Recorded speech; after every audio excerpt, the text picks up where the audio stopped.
இந்த கொஸ்டினில் என்ன கேட்டிருக்காங்க அப்படின்னு பார்த்தீங்கன்னா, அருங்காட்சியகங்களில் உள்ள பழமையான நினைவு சின்னங்களை பாதுகாக்க பயன்படும் வாயு எது அப்படிங்கிறது கொஸ்டின். இயற்கை வாயு, நேச்சுரல் கேஸ். நேச்சுரல் கேஸ் அதிகமாக உற்பத்தி செய்யக்கூடிய நாடு எது அப்படின்னு பார்த்தீங்கன்னா யுஎஸ் தான். இந்த வரிசையில் இந்தியா 18வது இடத்துல இருக்குது. இப்போ ஆப்ஷன் ஏக்கு போகலாம். உற்பத்தி வாயு. இரும்பு உற்பத்தி தொழிற்சாலைகளில் அதிகமாக இந்த வாயுவை பயன்படுத்துகிறாங்க. இந்த வாயு அதிகமாக உற்பத்தி செய்யக்கூடிய நாடு எது அப்படின்னு பார்த்தீங்கன்னா யுஎஸ் தான். அடுத்து கோல் கேஸ். இது குக்கிங், ஹீட்டிங் ப்ராசஸ்க்கு அதிகமாக யூஸ் பண்ணுறாங்க. இந்த வாயு அதிகமாக உற்பத்தி பண்ணக்கூடிய நாடு சீனா தான். உலக உற்பத்தியில் பாதிக்கு மேலே சீனாவில் உற்பத்தி செய்யப்படுது. அடுத்து ரெண்டாவது இந்தியா. இந்தியாவில் 10ல் 1 பங்கு உற்பத்தி செய்கிறோம். அப்புறம் லாஸ்ட்டாக பயோகேஸ். பயோகேஸ் வந்து பொறுத்த வரைக்கும் அழுத்தத்தின் எஸ்ஐ அலகு அப்படின்னு கேட்டிருக்காங்க. ஆப்ஷன் டியில் பாஸ்கல் இருக்குது, அதான் கரெக்டு. இதுக்கு ஒரு ஃபார்முலா இருக்குது, ஃபோர்ஸ் பை ஏரியா. இது யூனிட்டில் நியூட்டன் மீட்டர் ஸ்கொயர்னு சொல்லுவோம்.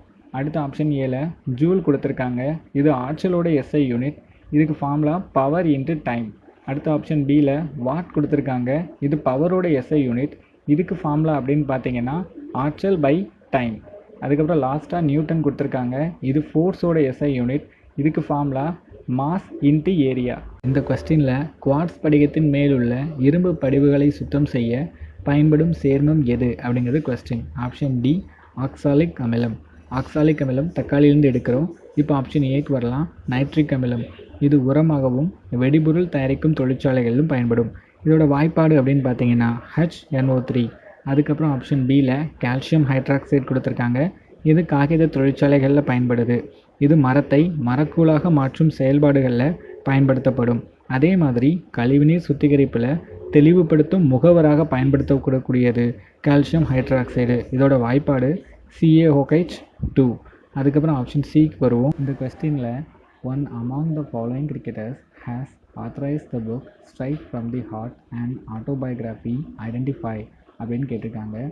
அதே மாதிரி தமிழில் இதயத்திற்கு நேராக ஒரு சுயசரிதை எழுதிய கிரிக்கெட் வீரர் கீழே காணப்படுபவர்கள் யார் அப்படிங்கிறது கொஸ்டின். ஆன்சர் வந்து கபில் தேவ். இதை தவிர்த்து ஆப்ஷன் ஏல சுனில் கவாஸ்கர் இருக்கார். இவர் வந்து சனி டேஸ் அப்படிங்கிற புக் எழுதியிருக்காரு. அதுக்கப்புறம் சௌரவ் கங்குலி இருக்கார்.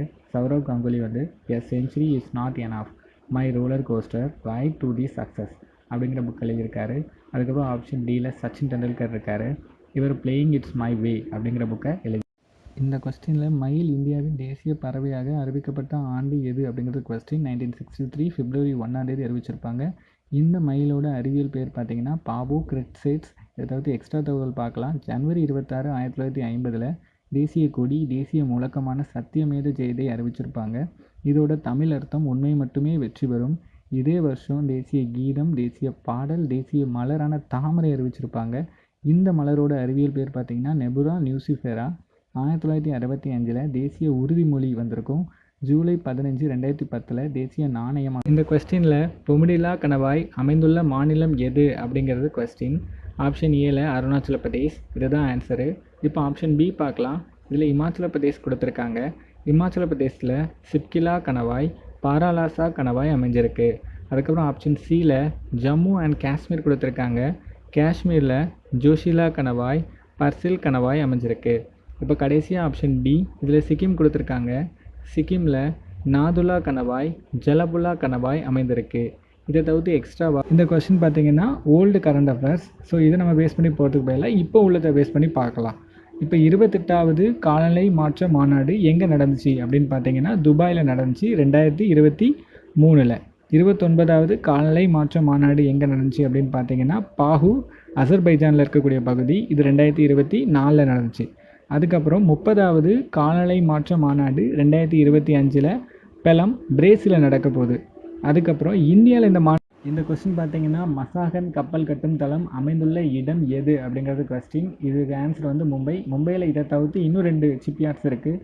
ஒன்று வந்து லார்சன் அண்ட் டவுபரா ஷிப்யார்ட்ஸ், இன்னொன்று வந்து பாரதி ஷிப்யார்ட்ஸ் அப்படின்னு 3 ஷிப்யார்ட்ஸ் இருக்குது. இப்போ ஆப்ஷன் ஏக்கு போகலாம். ஆப்ஷன் ஏல வந்து விசாகப்பட்டினம் கொடுத்துருக்காங்க. விசாகப்பட்டினம் அப்படிங்கும்போது நமக்கு ஆட்டோமேட்டிக்காக ஹிந்துஸ்தான் ஷிப்யார்ட் ஞாபகத்துக்கு வரும். ஏன்னா ஹிந்துஸ்தான் ஷிப்யார்ட் விசாகப்பட்டினத்தில் தான் இருக்குது. இப்போ ஆப்ஷன் பியில் இந்த கொஸ்டினை பொறுத்த வரைக்கும் பொருந்தாதது எது அப்படிங்கிறது கண்டுபிடிக்கணும். இப்போ ஆப்ஷன் ஏல கீர் தேசிய பூங்கா இருக்குது. இது கீர் சோம்நாத் மாவட்டத்தில் அமைஞ்சிருக்கு. இங்கே ஆசிய சிங்கங்களை பாதுகாக்கிறாங்க. பர்டிகுலராக குஜராத் மாநிலத்தில் அமைஞ்சிருக்கு. அப்போ இது கரெக்டு. இப்போ ரெண்டாவது ஆப்ஷன் பார்த்தீங்கன்னா கார்பெட் நேஷ்னல் பார்க். இது இந்தியாவின் முதல் தேசிய பூங்கா. 1936 கொண்டு வந்தாங்க. மேற்கு இமயமலையோட அடிவாரத்தில் அமைஞ்சிருக்கு. இந்த கொஸ்டினை பார்த்தீங்கன்னா 2013ஆம் ஆண்டு செம்மொழியாக அறிவிக்கப்பட்ட மொழி எது அப்படிங்கிறது question. In which language are announced as classical language in 2013 அப்படிங்கிறது கொஸ்டின். இப்போ ஆப்ஷன் டி மலையாளம், இதுதான் கரெக்டு. பர்டிகுலராக மே 23ஆம் தேதி கொடுத்தாங்க. இப்போ ஆப்ஷன் ஏல தெலுங்கு இருக்குது. தெலுங்கு எந்த வருஷம் கொடுத்தாங்கன்னா அக்டோபர் 31, 2000. இந்த கொஸ்டினை பொறுத்த வரைக்கும் கரெக்டான இதை பொருத்தணும். இப்போ ஆப்ஷன் ஏல பாருங்கள், பிரார்த்தனை சமாஜம் கொடுத்துருக்காங்க. பிரார்த்தனை சமாஜம் 1867 பாம்பேயில் கொண்டு வந்தாங்க. கொண்டு வந்தது யாருன்னா ஆத்மாராவ் பாண்டரங்கன். இந்த சமாஜத்தில் 2 முக்கியமான உறுப்பினர்கள் இருந்தாங்க. ஒருத்தர் வந்து ஆர்ஜி பாண்டகர், இன்னொருத்தர் வந்து இந்த கொஸ்டினை பொறுத்த வரைக்கும் இந்து சமய அறநிலைய சட்டம் கொண்டு வரப்பட்ட ஆண்டு எது அப்படிங்கிறது கொஸ்டின். 1926. இந்த வருஷம் ஆந்திரா பல்கலைக்கழகமும் கொண்டு வந்துவாங்க. இதை கொண்டு வந்தது யார் அப்படின்னு பார்த்தீங்கன்னா ஜஸ்டிஸ் லீக். ஜஸ்டிஸ் லீகோட வேறு சில இந்த கொஸ்டினில் என்ன கொடுத்துருக்காங்க அப்படின்னு பார்த்தீங்கன்னா உயிருள்ள மற்றும் உயிரற்ற பண்புகளை பெற்றவை எவை அப்படிங்கிறது கொஸ்டின். ஆப்ஷன் பி வைரஸ் தான் ஆன்சரு. இப்போ ஆப்ஷன் ஏல புரோட்டோசோவா இருக்குது. புரோட்டோசோவா பார்த்தீங்கன்னா இந்த கொஸ்டினில் செல்லின் ஆற்றல் மையம் அல்லது செல்லின் ஏடிபி தொழிற்சாலை என அழைக்கப்படுவது எது அப்படிங்கிறது கொஸ்டின். ஆன்சர் வந்து மைட்டோகாண்ட்ரியா. இந்த கொஸ்டினில் என்ன போட்டிருக்காங்க அப்படின்னு பார்த்தீங்கன்னா பின்வரும் ஆட்சியாளர்களில் லிசாவி இளவரசி குமாரதேவியை மணந்தவர் யார் அப்படிங்கிறது கொஸ்டின். முதலாம் சந்திரகுப்தர். இதை தவிர்த்து குப்த பேரரசை பற்றி கொஞ்சம் தெரிஞ்சுக்கலாம். இதில் லிசாவி அப்படின்னு கொடுத்துருக்காங்க. லிசாவி அப்படிங்கிற பகுதி வடக்கு பீகாரில் பழமையான கனசங்கங்களில் ஒன்று. இந்த கனசங்கம் கங்கை மற்றும் நேபாளுக்கு இடைப்பட்ட பகுதியில் இருந்திருக்கு. குப்த பேரரசின் முதல் அரசர் யார் அப்படின்னு பார்த்தீங்கன்னா ஸ்ரீகுப்தர். இவரோட மகன் கடோர்கஜன். இந்த கொஸ்டினில் பின்வருவனவற்றுள் கல்விக்கான உரிமையாக சேர்க்கப்பட்ட உரிமை எது அப்படிங்கிறது கொஸ்டின்.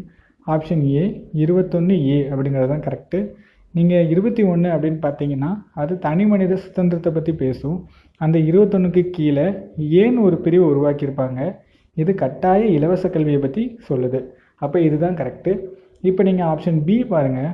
பியில் வந்து 22Aன்னு கொடுத்துருக்காங்க. இது நம்மளை கன்ஃபியூஸ் பண்ணுறதுக்காக கொடுத்துருக்க ஆர்டிக்கல். அப்போ இது வேணாம். இப்போ அதுக்கப்புறம் சி பாருங்கள். ஆர்டிக்கல் 23 கொடுத்துருக்காங்க. மனித உயிர்களை வாங்குவது, விற்பது, வேலைக்கு கட்டாயப்படுத்துவதற்கு எதிராக ஒரு தடை விதிக்கக்கூடிய ஆர்டிக்கல் தான் 23. இப்போ ஆர்டிக்கல் 24 தொழிற்சாலைகளையும் அபாயகரமான இடங்களையும் பெண்கள் குழந்தைகளை அமர்த்துவதற்கு எதிரான உரிமை தான் ஆர்டிக்கல் 24. இந்த கொஸ்டினில் சாக்கிய பௌத்த சங்கம் அப்படிங்கிற அமைப்பை தொடங்கினது யார் அப்படிங்கிறது கொஸ்டின். ஆன்சர் வந்து அயோத்திதாசர். இவர் இந்த அமைப்பை சென்னையில் தொடங்குவார். இவர் கோயில் நுழைவு போராட்டத்துக்கு ஆதரவாக அத்வைதானந்த சபா அப்படிங்கிற அமைப்பை தொடங்கியிருப்பார். 1882 ஜான் ரத்னத்தோடு இணைஞ்சு திராவிட கழகம் அப்படிங்கிற அமைப்பை தொடங்குவார். 1885 திராவிட பாண்டியன் அப்படிங்கிற இதழை நடத்துவார்.